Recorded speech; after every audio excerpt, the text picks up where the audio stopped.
Juru bicara Kementerian Luar Negeri, lalu Muhammad Iqbal mengatakan pemerintah mengedepankan asas kemanusiaan terkait penanganan pengungsi Rohingya di dalam negeri.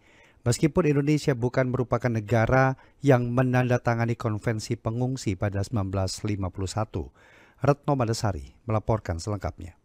Meskipun kita bukan pihak di dalam konvensi. Juru bicara Kementerian Luar Negeri, lalu Muhammad Iqbal mengatakan terkait penanganan pengungsi Rohingya, pemerintah mengedepankan asas kemanusiaan.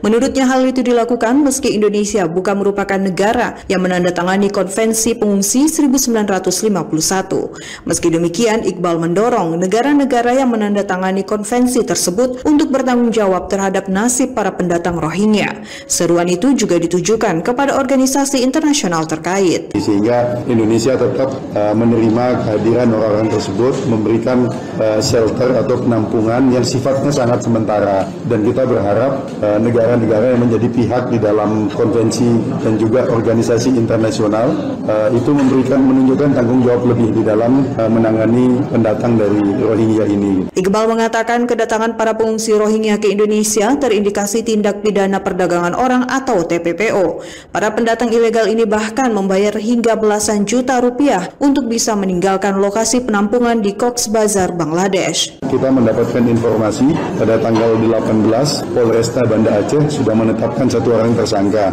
yang dianggap sebagai penyelundup manusia di sini karena dengan sengaja mengajak sejumlah orang dari Cox's Bazar melakukan perjalanan ke Aceh dengan sejumlah biaya. Terpisah, Menteri Koordinator Politik Hukum dan Keamanan Mahfud MD menyatakan, sebagai negara yang tidak menandatangani konvensi pengungsi, maka Indonesia memiliki hak untuk mengusir para pengungsi Rohingya. Nah, Indonesia tidak menandatangani itu, sebenarnya berhak membuang dia. Indonesia itu berhak mengusir menurut hukum internasional. Tapi diplomasi Indonesia adalah diplomasi kemanusiaan, sehingga semua yang datang ditampung.